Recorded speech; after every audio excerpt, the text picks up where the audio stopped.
Hi, everyone. Welcome back to part two, our new edition of Variety Talk, or I should say, our exclusive edition of Variety Talk. And welcome back to the show, Robert Fauzi. You've been hanging out today. Thanks a lot. I appreciate it. And thank you again to Byron Stringer, who's been on with us over the past, and Brenda Lee Edgar, and all of the Patty Hanley. And who did we miss? Was that everybody? Okay, so thank you for everyone for participating in the show. Appreciate it so much. And so now, because of all of the people who have joined us, we have an opportunity to step it up again by adding on additional time of the birthday man. So I'd like to, without further ado, bring on a gentleman who has had his own show entitled Carter Country. He's played opposite of, I like to call him Andy Griffith. That's what everybody knows him as. What is the name of that show? I had it, Matlock. Okay, see, I'm only used to doing 1 hour. Now my tickle box has turned over. And so we've got Mr. Keen Holiday, and we just wanted to take time because Keen is like family. He's been on with us, and not only been on, but Keen has done so many wonderful things for the youth and just in the community that we're proud to bring him on each and every time he has something to present. So today we have something to present to him, and that's a happy birthday wish. So welcome to the show, Keen. Well, thank you so very much, Linda Leak. You are being number one as usual. Thank you so very much. Well, thanks, Keen. I appreciate that so much. And first of all, you know, I have to take the onus and the responsibility for missing the real birthday party, which took place the day before Father's Day. And I wish I could have been there in person and with my camera and walking around, because I heard it was a big smash. And well, we had a ball. Yes, yeah, we had a wonderful time, and I was duly surprised by some of my guests that came. My family came from the East Coast, different points on the East Coast, and they came in separately. What they did was they sent one crew to the door, and they blew me away because I really didn't know that they were coming, and so I was very pleased with that. And then the doorbell rang again. I opened up the door, and there was another crew of my people coming from. One group was from South Carolina. The other group was from Virginia, and it was a big trip for them because I'm where I am in Texas, and man, I'll tell you, my heart was just jumping all around. I was so happy to see them. We hadn't seen each other in quite a while. And so it was just beautiful. And boy, it just set the stage for the afternoon. It just kept getting better and better and better. People kept coming in, artists that I love and that are here. And they all came to give me the gift of song and words and just their presence. And my son, he cooked all the food. He wouldn't let anybody else help because he was the maestro. That was his gift. And the food was just absolutely delicious. People were just throwing down. It was wonderful. And, I was just totally humbled. I'm 70 years old now. Oh, this was the big mark.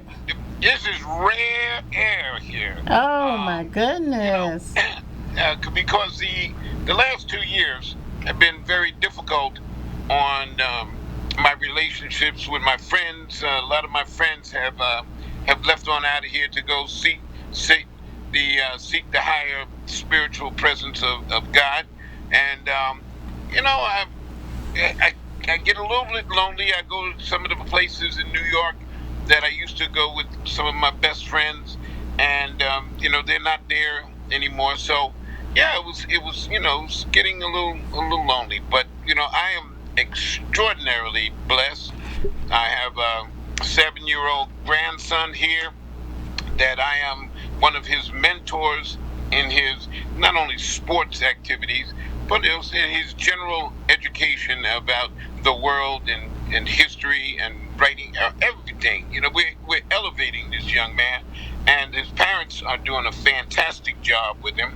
Today, he is with his grandmother seeing the stage production of Aladdin. It's a surprise gift for him because he did so well in school this year. He's past first grade, he's going on to second grade. And I go out, I play baseball with him. I do a little bit with the basketball, mostly cerebral because basketball was not my thing. But baseball and football, he does flag football and plays basketball.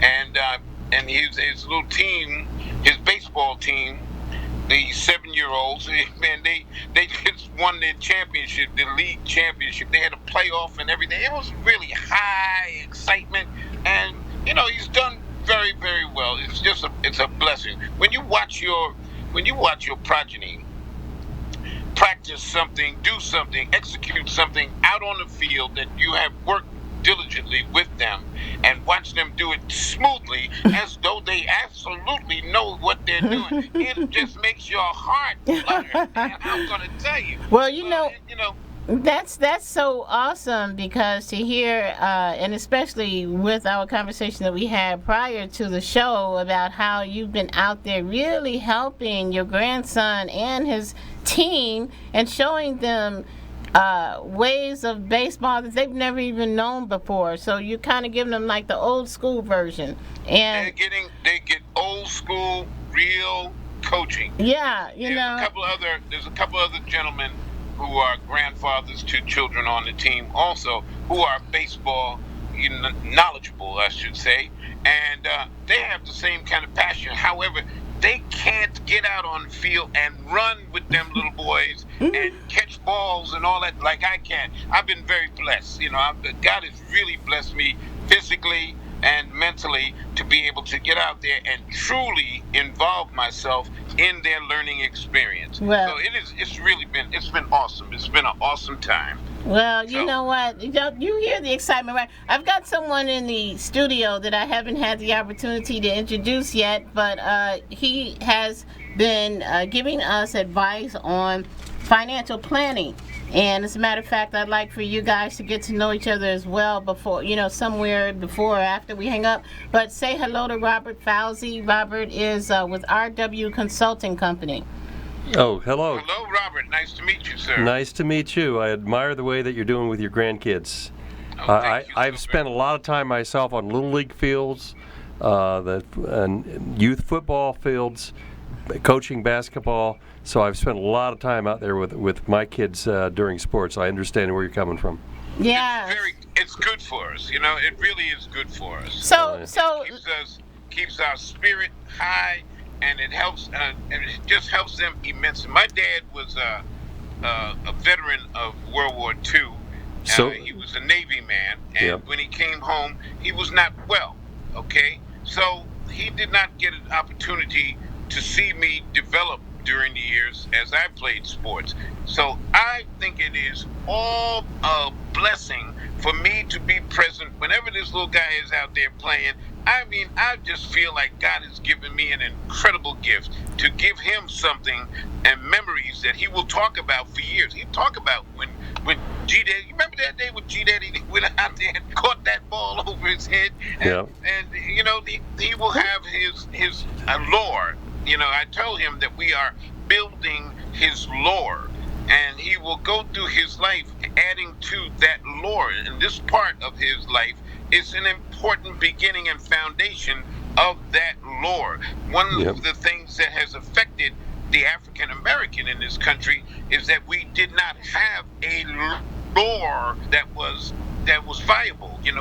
We had pain, we had destruction, but now we are building a generation that has a lore that is second to none as far as tall tales are concerned, as far as their history and where they're trying to go. And we're right there with them every step of the way. And I can't tell you how grateful I am that God has blessed me with this opportunity. And you know what? I'm telling you, the joy comes through, right? That joy.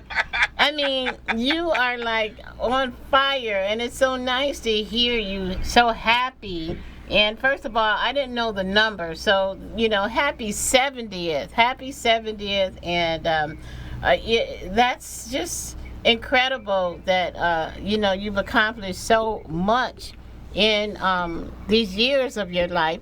And for those who are joining us, who may not be old school, but just kind of like, joining the show, why don't you share with us just briefly a little bit about your thoughts and your feelings with all of the hard work that you did in that very successful TV series, Matlock? Well, I'm going to say one other thing here.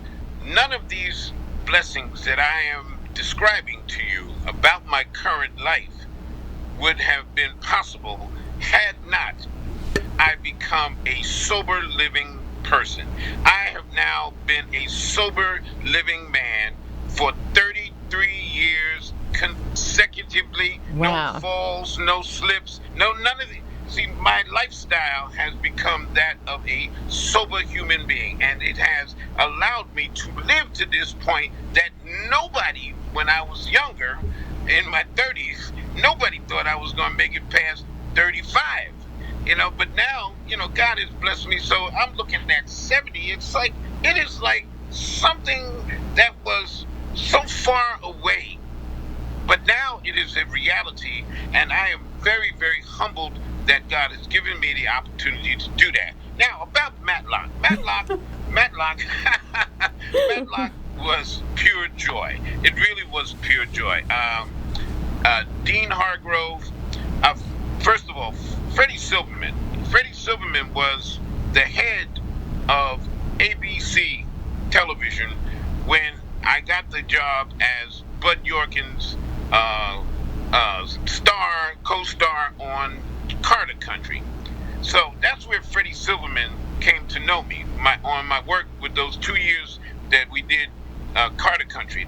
The show that went to it was in the top 10 all the time, and if it had been named anything else, they were going to call it Clinton Quarters or something like that nature. But they went for the jugular and made it Carter Country and designed it around President Jimmy Carter's hometown of Plains, Georgia, and the activities Wow. of the life of the people there. So when the election came along where Ronald Reagan was challenging Jimmy Carter for the presidency, there was a lot of conservatives within the ABC structure, and they felt like Carter Country would be giving unfair advertisement, if you would, or encouragement or building up of Jimmy Carter. So they took a top 10 show and started moving us around.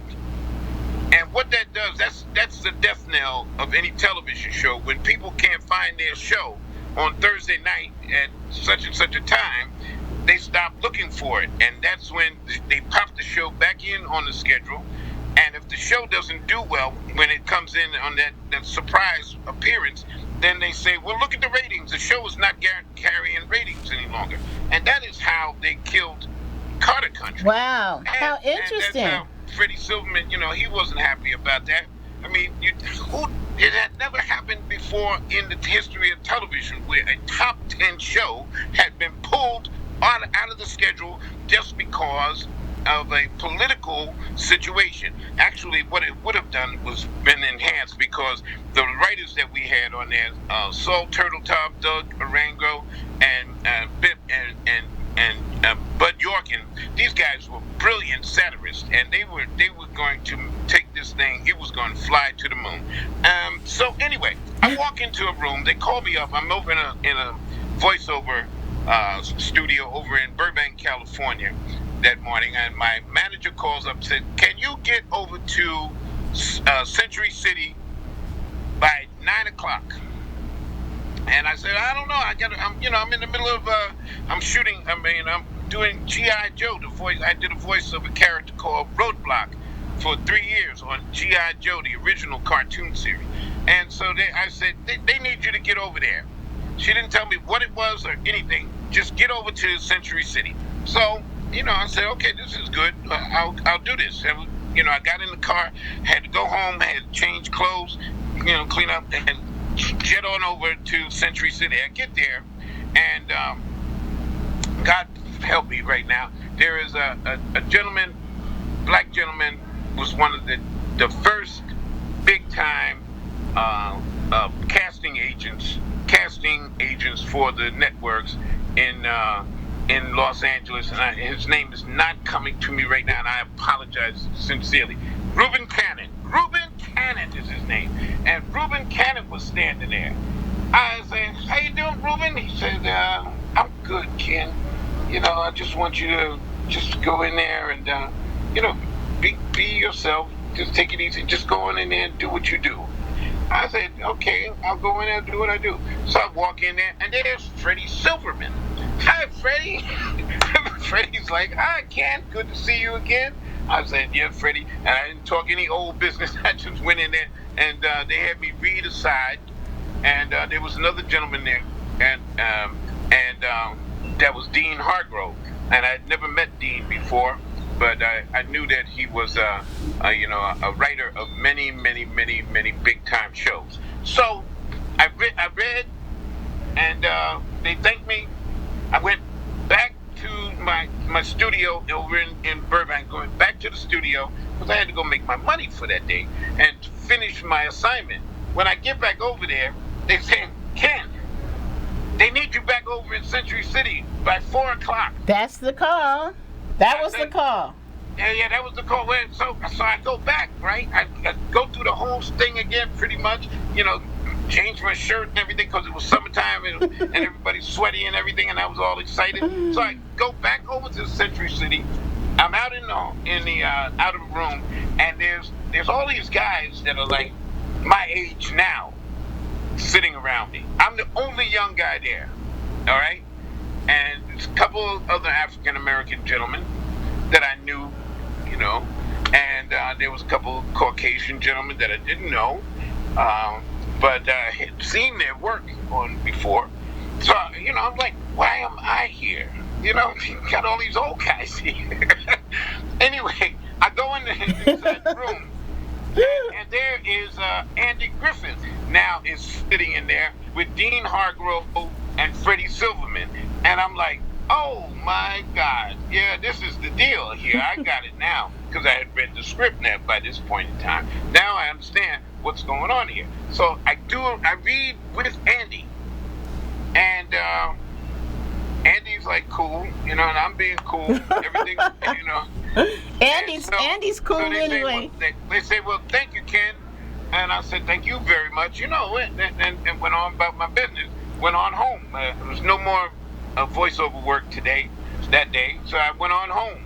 And about 4 hours later, it was 9 o'clock at night. The phone rang. It was my manager, and she said those words that changed my life. "They want you to be the co-star on Matlock." Wow. I said, wow. So that meant we had the pilot, and the pilot we shot the pilot in Atlanta, and it went beautifully. One of the things, there was an anomaly that happened, and I was kind of like, I was like the bodyguard for Ben Matlock in a couple of the early episodes, but we were shooting in this little pool hall, and he and I were coming down this dark hallway, and the guys were in there setting the lights and everything, and just as we came through the entrance of that hallway, something made a noise. It's like you can hear like something slipping. So I grabbed Andy and pushed him ahead of me, and the whole daggone light bar full of lights fell down on the ground right behind us. What? Oh my goodness! This was the absolute truth. That happened, and Andy was shocked. I was totally shocked because we almost had a situation where we didn't have a show. Both of us almost got taken out by that light bar. But anyway, that was just how it began. So that began the whole relationship that I developed. From based on that, I developed a relationship with him whereby I was, when we were on camera, I was his, I was the bodyguard, man. I was out there to take care of my guy. And so, I did all kinds of things. I did all my own stunts. You did your own stunts. Oh my goodness. Because they had a guy, they brought a guy, somebody decided that they wanted a more comedic presentation from the private investigator. And so they brought this guy in, a stuntman, black stuntman, and his job in this one scene was to get over a little 3-foot high chain link fence. He was chasing a guy, okay? Okay. And so I'm standing there watching this man who is representing me, taking about 3 minutes to get over this chain link fence. In other words, he is casting on my character ineptitude.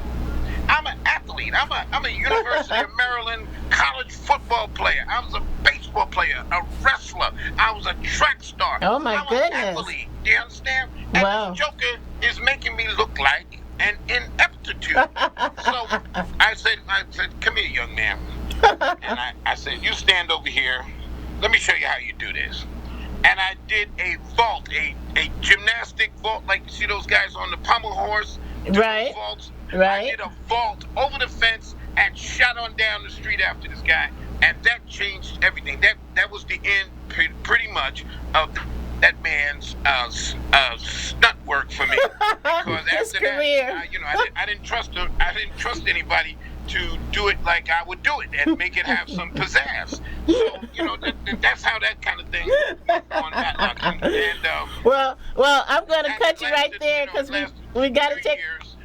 We got to take a quick station break. Push the pause button, and we'll. I don't even take a breath when I'm doing this. I'm doing this, like Roland Kirk, with that circular breathing. I just keep going. All right, go on. We'll take a break. Ladies and gentlemen, we'll be back in a moment. Thank you very much. We'll be back in a moment, as Keen says.